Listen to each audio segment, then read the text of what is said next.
And லிபி இவங்க 2 பேருமே கொடூரமாக கொல்லப்பட்டு அதற்கான ஆடியோ ஆதாரம், வீடியோ ஆதாரம் இது எல்லாமே இருந்தும் இன்னும் கில்லர் யாரு அப்படிங்கிறத கண்டுபிடிக்க முடியல. இந்த வீடியோ அபி அண்ட் லிபி 2 பேருமே தங்களுடைய ஹாலிடேவை என்ஜாய் பண்ணுறதுக்காக பக்கத்தில் இருக்க ஒரு கைவிடப்பட்ட ஒரு ரயில் ரோடு பிரிட்ஜுக்கு போய் டைம் ஸ்பெண்ட் பண்ணலாம் அப்படின்னு போனவங்க உயிரோட வீடு திரும்பலை.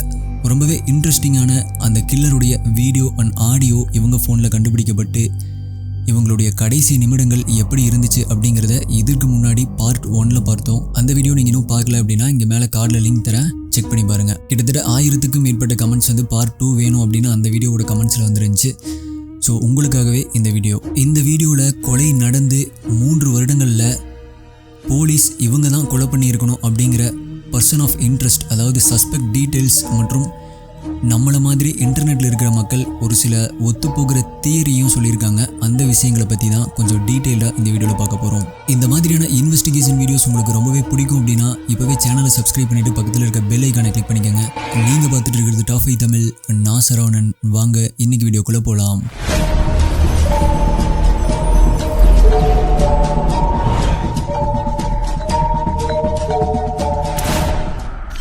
யூடியூப்பில் நம்மளுடைய வீடியோ நோட்டிஃபிகேஷன் கரெக்டாக ரீச் ஆகாதவங்களுக்கு டெலிகிராமில் ஒரு குரூப் ஆட் பண்ணியிருக்கேன். டிஸ்கிரிப்ஷனில் லிங்க் இருக்குது, ஜாயின் பண்ணிக்கோங்க.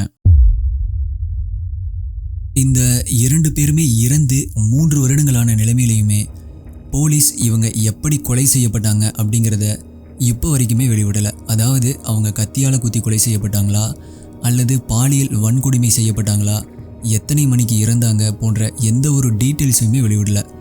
ஆட்டாப்சி ரிப்போர்ட், ஃபாரன்சிக் ரிப்போர்ட் எதுவுமே வெளிவிடலை. இந்த கேஸுடைய இன்வெஸ்டிகேஷன்ஸ்க்கு அது முக்கியம் அப்படின்னு போலீஸ் தரப்புலேருந்து ஆரம்பத்திலிருந்தே சொல்லப்படுது. அவங்க சொன்னது எல்லாமே அந்த கிரைம் சீன் ரொம்பவே பயங்கரமாக இருந்துச்சு, ட்ரூலி டிஸ்டர்ப்டாக இருந்துச்சு அப்படிங்கிறது மட்டும்தான். மேலும் இவங்களுடைய உடல்கள் கண்டுபிடிக்கப்படும் பொழுது ஒரு மாதிரி போஸ் கொடுக்குற மாதிரி வைக்கப்பட்டிருந்ததாகவும் அந்த கிரைம் சீனில் 2-3 எவிடன்ஸை கில்லர் அவனுக்கே தெரியாமல் விட்டுட்டு போயிருக்கான் அப்படின்னும் போலீஸ் தரப்புலேருந்து சொல்கிறாங்க. இதுக்கு மேலே அதை அவங்க எக்ஸ்பிளைன் பண்ணலை. இன்வெஸ்டிகேஷன் ஆஃபீஸர்ஸ் இவங்க தான் குற்றவாளியாக இருக்கலாம் அப்படின்னு நினச்ச சஸ்பெக்ட் டீட்டெயில்ஸை பற்றி இப்போ பார்க்கலாம்.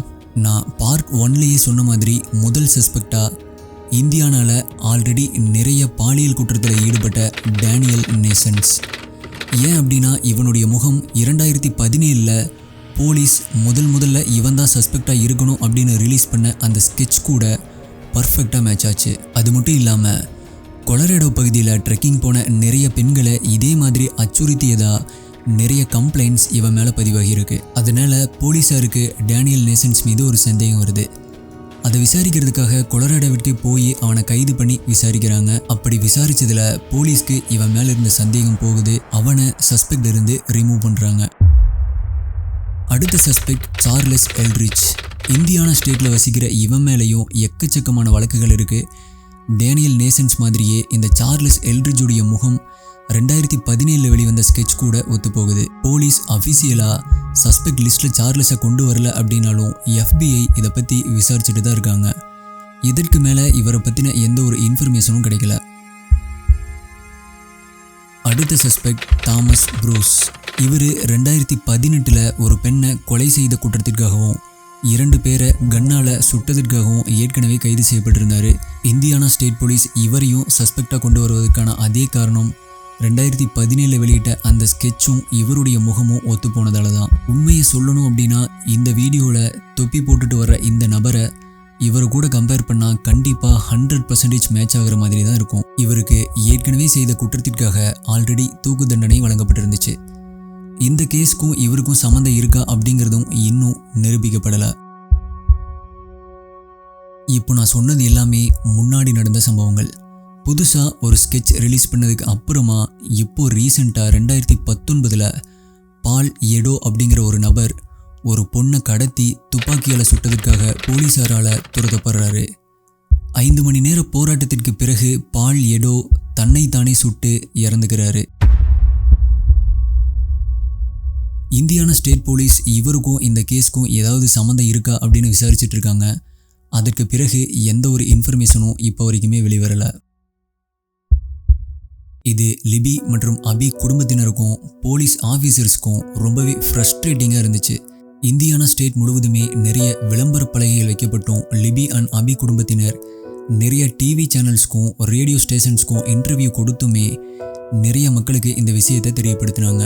அப்போவாவது குற்றவாளியை பற்றின இன்ஃபர்மேஷன் யாராவது தருவாங்களா அப்படிங்கிற ஒரு நம்பிக்கையில் அவங்க இருந்தாங்க. எவ்வளவோ விஷயங்கள் பண்ணியுமே இப்போ வரைக்குமே இந்த கேஸில் எந்த ஒரு முன்னேற்றமுமே இல்லை. இப்போ இருக்க இந்த டிஜிட்டல் உலகத்தில் இன்டர்நெட்டில் கூட எக்கச்சக்கமான குற்றங்கள் நடக்குது. மேலும் அந்த இன்டர்நெட் மூலமாக சால்வான நிறைய கேசஸ் கூட இருக்குது. போலீஸில் இருக்க இன்வெஸ்டிகேஷன் ஆஃபீஸர்ஸ் சில கேஸை கண்டுபிடிக்கிறதுக்கு முன்னாடியே இந்த மாதிரி இன்டர்நெட்டில் நம்மளை மாதிரி மக்கள் நிறைய கேஸை இன்வெஸ்டிகேஷன் பண்ணி கண்டுபிடிச்சிருக்காங்க. ஆனால் சில சமயங்களில் இது ஒரு குழப்பத்தையும் ஏற்படுத்துவதாக அமையுது.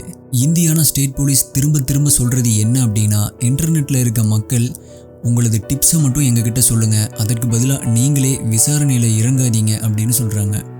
ஆனால் இன்டர்நெட்டில் இந்த கேஸை பற்றி நிறைய தியரிகள் வந்துச்சு. அதில் சிலது சம்மந்தமே இல்லாமல் இருந்தாலும் பலது நிறைய சந்தேகங்களையும் ஆதாரங்களையும் பல கேள்விகளையும் எழுப்புச்சு. அந்த வகையில் இன்டர்நெட்டில் ரெடிட் அப்படிங்கிற வெப்சைட்டில் டெல்ஃபி மர்டர்ஸ் அப்படிங்கிற ஒரு ஃபாரமே இருக்குது. அதில் வந்த சில தியரிகளை பற்றி இப்போ பார்க்கலாம். இந்த கொலைகளை பண்ணது கண்டிப்பாக ஒருத்தர் கிடையாது, 2 பேர் அப்படின்னும், அதுவும் அந்த 2 பேரும் அப்பா மகன் அப்படிங்கிறதும் சொல்லப்பட்டுச்சு. நிறைய யூடியூப் சேனல்களிலுமே இந்த மாதிரி தான் சொல்லியிருக்காங்க. முதல்ல ரிலீஸ் பண்ண ஸ்கெட்ச் அப்பாவுடையது அப்படின்னும், இரண்டாவதாக ரிலீஸ் பண்ண ஸ்கெட்ச் மகனுடையதும் அப்படின்னு சொல்லியிருக்காங்க. இந்த மாதிரி பொய்யான விஷயங்களை தான் பரப்ப வேண்டாம் அப்படின்னு போலீஸ் ஏற்கனவே சொல்லியிருக்காங்க. அது மட்டும் இல்லாமல் இது அவங்க விசாரணையை முழுவதுமாக டைவர்ட் பண்ணுது அப்படின்னு சொல்லியிருக்காங்க. இன்னும் சில தியரி இவங்க கண்டிப்பாக இவங்களுடைய ரிலேட்டிவ்ஸால் கொல்லப்பட்டிருப்பாங்க அப்படின்னு சொல்கிறாங்க. இது ஒரு ரொம்பவே ஆதாரமற்ற ஒரு தியரியாக தான் கருதப்படுது. ஏன் அப்படின்னா, முதல்ல ஒரு கொலை நடந்தால் விசாரணை வளையத்துக்குள்ளே முதல்ல வர்றது ஃப்ரெண்ட்ஸ் அண்ட் ஃபேமிலி தான்.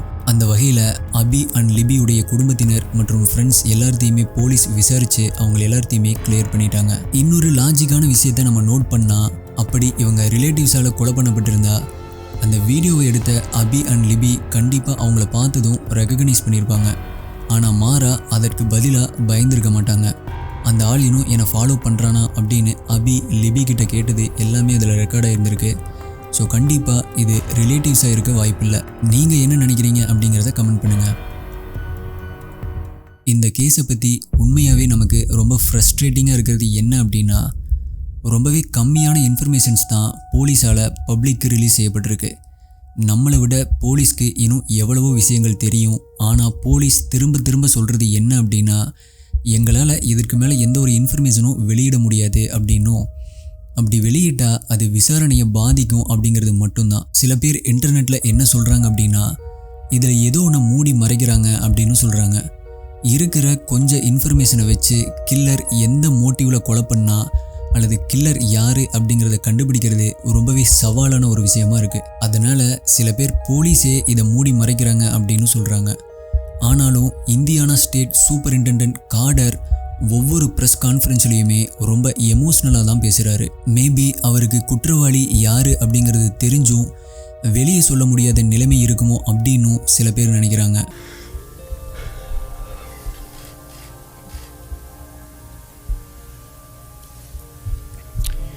We try so hard to understand how a person could do something like this to two children. இன்டர்நெட்டில் வந்த ஒரு தியரியான கில்லர் 2 பேராக இருப்பாங்க அப்படிங்கிறது கண்டிப்பாக கன்சிடர் பண்ண வேண்டிய ஒன்று தான்.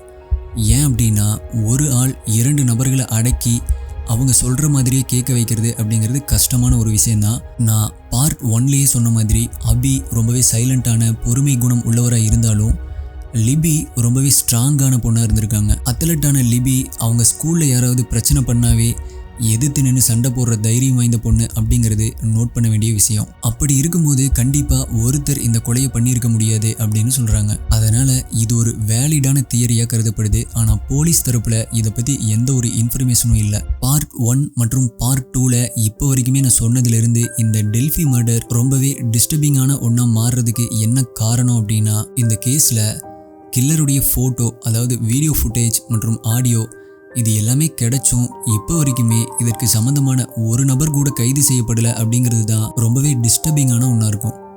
கண்டிப்பாக இதை பார்க்குற எல்லாத்துக்குமே ஒரு வித பயம் ஏற்படலாம். ஏன் அப்படின்னா, இந்த கேஸ் இப்போ ரீசெண்டாக 2017 தான் நடந்திருக்கு. இவ்வளோ டெக்னாலஜி இருக்கிற இந்த டைமில் இவ்வளோ ஆதாரம் கிடைச்சும் கில்லரை கண்டுபிடிக்க முடியல அப்படின்னா இப்போது அந்த கொலையை செஞ்ச அந்த கில்லர் கண்டிப்பாக அந்த ஏரியாவில் சுற்றிட்டு இருக்கலாம், அல்லது வெளியே இருந்து என்ன அப்படிங்கிறத வாட்ச் பண்ணிட்டும் இருக்கலாம். சான்ஸ் வரும்போது அவன் இன்னொரு கொலை கூட பண்ணுறதுக்கு தயங்க மாட்டான். அப்போது பாதுகாப்பு அப்படிங்கிறது எல்லா இடத்துலையும் எல்லா காலங்கள்லையுமே ஒரு கேள்விக்குறியாக தான் இருக்குது. ஒருவேளை இந்த கேஸ் ஒரு அன்சால்வ்டு கேஸாகவே போயிருமோ அப்படிங்கிற எண்ணமும் தோணுது. கூடிய சீக்கிரமாக இந்த கேஸ் சால்வ் ஆகணும் அப்படிங்கிறத தான் நான் நினைக்கிறேன். உங்களுக்கு இந்த கேஸில் ஏதாவது க்ளூ கிடைச்சாலோ, இல்லை யார் கொண்டு இருப்பாங்க அப்படிங்கிறது தெரிஞ்சாலோ, இல்லது ஏதாவது டிப்ஸ் சொல்லணும் அப்படின்னாலோ இந்த கேஸுடைய அஃபீஷியல் ஹெல்ப்லைனான 8444595786 இந்த நம்பருக்கு காண்டாக்ட் பண்ணுங்க. இப்போதைக்கு த கேஸ் ரிமைன்ஸ் அன்சால்வ்டு.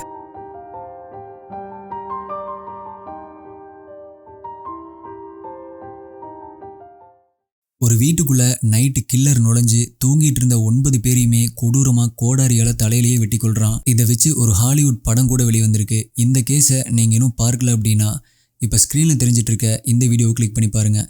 இதற்கு முன்னாடி நம்மளுடைய சேனலில் வந்த அன்சால்வ் வீடியோஸ் எல்லாம் நீங்கள் பார்க்கணும் அப்படின்னா இப்போ ஸ்க்ரீனில் தெரிஞ்சிட்டு இருக்க பிளேலிஸ்ட்டை கிளிக் பண்ணி பாருங்கள். இதே மாதிரியான இன்னொரு வீடியோவில் மீட் பண்ணுறேன். நன்றி, பாய்.